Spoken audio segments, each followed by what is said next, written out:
नमस्कार साथियों, स्वागत है आप सभी का। मैं हूं सुशील जाधव और लेकर आया हूं आपके सामने एक और शानदार सी वीडियो जिसमें आज हम लोधी वंश को पढ़ने का काम करेंगे। साथियों, लोधी वंश आप जानते हैं दिल्ली सल्तनत के अंतर्गत आने वाला एक ऐसा वंश है जिस दिल्ली सल्तनत में 5 वंशों ने शासन किया था, उसमें अंतिम वंश है लोधी वंश।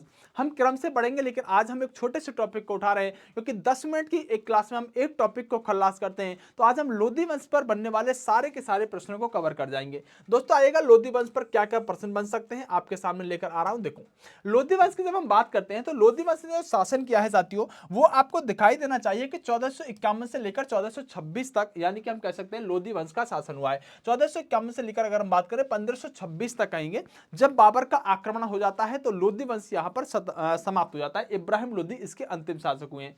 तो लोधी वंश में 3 प्रमुख शासक हुए हैं, एक है बहलोल लोधी, एक है आपके सिकंदर लोधी और एक है इब्राहिम लोधी। 3 शासकों ने मुख्य रूप से लोधी वंश के अंतर्गत शासन किया है।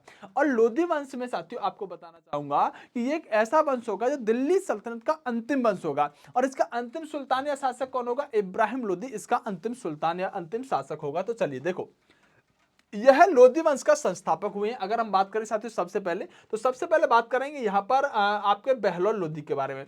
तो बहलोल लोधी के बारे में जब पढ़ते हैं तो ये लोधी वंश का संस्थापक था कौन? बहलोल लोधी। यह दिल्ली के सुल्तानों में सर्वाधिक समय तक शासन करने वाला व्यक्ति था। दिल्ली के सुल्तानों में सबसे अधिक, यानी पार्टिकुलर अगर सुल्तानों की बात करें, 1451 से देखो, अगर हम बात करें 1489 तक अकेले ने बहलोल लोधी ने शासन किया था। तो दिल्ली के सुल्तानों में सबसे अधिक समय तक शासन करने वाला। अगर वंश बात करें तो तुगलक वंश ने सबसे अधिक शासन किया था। हम राजा की बात कर रहे हैं।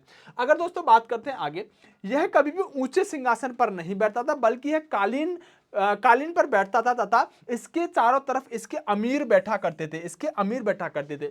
इसने बहलोली नामक, देखो सिक्का बहुत इंपॉर्टेंट है, बहलोल लोधी ने कौन सा सिक्का चलाया? बहलोली नामक चांदी की मुद्रा प्रचलित की, जो टंका के मूल्य का 1/3 है। यह अकबर के समय में तक भी विनिमय का माध्यम बन रही। तो बहलोल लोधी ने कौन सा सिक्का चलाया था? बहलोली सिक्का या बहलोली नामक सिक्का चलाने का काम किया था।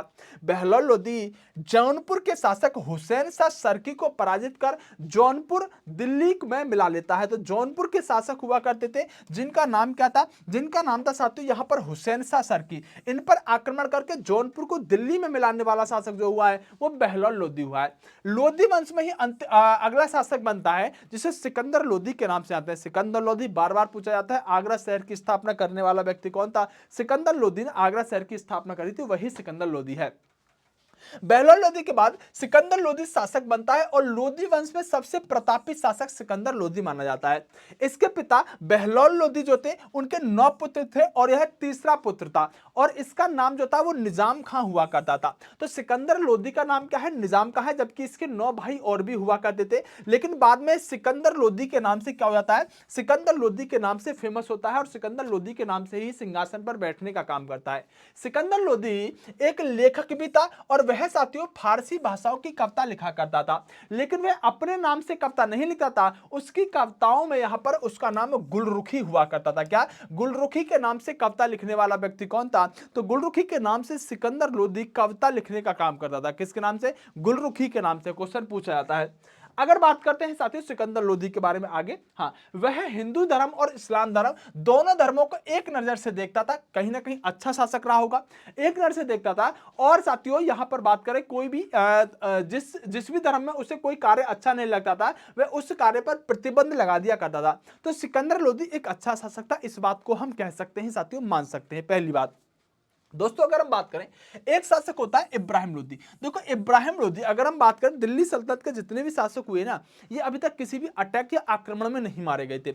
लेकिन इब्राहिम लोधी के समय पर बाबर भारत पर अटैक करेगा, बाबर भारत पर आक्रमण करेगा, 1526 में पानीपत का युद्ध लड़ा जाएगा और इब्राहिम लोधी यहां पर मारा जाएगा। तो कह सकते हैं कि जो लोधी वंश का अंतिम शासक है वह है इब्राहिम लोधी। 1526 से 1526 तक ये शासन करेगा इब्राहिम लोधी, और 1526 में ही दिल्ली सल्तनत का खात्मा हो जाएगा। यह दिल्ली सल्तनत तथा लोधी वंश का अंतिम शासक था। किसका? दिल्ली सल्तनत का भी कहेंगे और लोधी वंश का भी अंतिम शासक कहेंगे, क्योंकि लोधी वंश का तो इस राजा था ही था और दिल्ली सल्तनत चल रही थी, इसलिए दिल्ली सल्तनत का भी अंतिम शासक कहा जाएगा।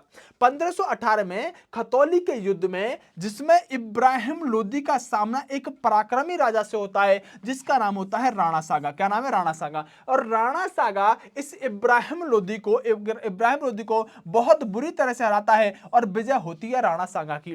तो ध्यान रखिएगा, जिस बाबर ने साथियों इब्राहिम लोदी को हराया है, उस इब्राहिम लोदी को राणा सागा भी हरा चुका था। राणा सागा भी उस इब्राहिम लोदी को हरा चुका था। 1517-18 देखने के लिए मिलता है, खतौली के युद्ध में राणा सागा ने इब्राहिम लोदी को हराया था। इब्राहिम लोदी के एक चाचा हुआ करते थे जिनका नाम था आलम खां, और साथ ही पंजाब का एक सूबेदार हुआ करता था जिसका नाम था दौलत खां। ये दोनों ही व्यक्ति चाहते हैं कि भारत में ये इब्राहिम लोदी जो है ये शासन ना करे, इसको साथियों गद्दी से हटाना चाहते हैं, चाचा और पंजाब का सूबेदार। यही दोनों व्यक्ति वह व्यक्ति हैं जो बाबर को निमंत्रण देते हैं, बाबर को भारत में बुलाते हैं कि आप इब्राहिम लोदी को मारकर दिल्ली की गद्दी को संभालो और फिर चाहे कितनी भी लूट करना। तो आलम खां और दौलत खां नाम के दो व्यक्ति हैं जिनको बाबर को यहां पर बुलाने का काम किया है और इब्राहिम लोदी से युद्ध करने का निमंत्रण भेजने का काम किया है। बाबर भारत में आता है 21 अप्रैल 1526 को। बाबर और इब्राहिम लोदी के सामने पानीपत का प्रथम युद्ध होता है, लेकिन उसकी सेना बहुत छोटी थी और इब्राहिम लोदी की सेना बहुत बड़ी थी। फिर भी साथियों, क्योंकि धोखे की वजह से, तुगलमा युद्ध नीति की वजह से, तोपों के प्रयोग करने की वजह से इब्राहिम लोदी की बड़ी सेना भी इस युद्ध में हार जाती है। इब्राहिम लोदी की बड़ी सेना भी इस युद्ध में हार जाती है और जीत किसकी होती है? साथियों बाबर की होती है। बाबर ने युद्ध में तोपों का प्रयोग किया। भारत में पहली बार तोपों का प्रयोग हुआ था, लेकिन नहीं, भारत में इससे पहले भी बाबर तोपों का प्रयोग कर चुका था। अगर हम बात करें 1519 में एक आक्रमण किया था जिसका नाम होता है बाजौर भेरा। क्या होता है? बाजौर भेरा नाम के स्थान पर जब बाबर आक्रमण करता है तो तोप का प्रयोग तो बाबर ने यहीं पर कर दिया था, तोप का प्रयोग तो यहीं पर कर दिया था। लेकिन वो एक यूसुफजाई जनजाति के दमन करने के लिए भारत में तोपों का प्रयोग किया गया था। अगर युद्ध की बात करें तो पानीपत के प्रथम युद्ध में बाबर ने तोपों का प्रयोग किया है, लेकिन अगर भारत में तोपों का प्रयोग बाबर क्या इससे पहले कर चुका था, तो 1519 में बाजौर भेरा के आक्रमण में यूसुफजाई जनजाति के दमन के लिए बाबर आक्रमण किया था और तोपों का प्रयोग भी किया था। इसके दो प्रमुख तोपची हुआ करते थे बाबर के, एक का नाम था अली और एक का नाम था मुस्तफा। इसे कहते हैं मुस्तफा अली, इसके दो प्रमुख तोपची हुआ करते थे।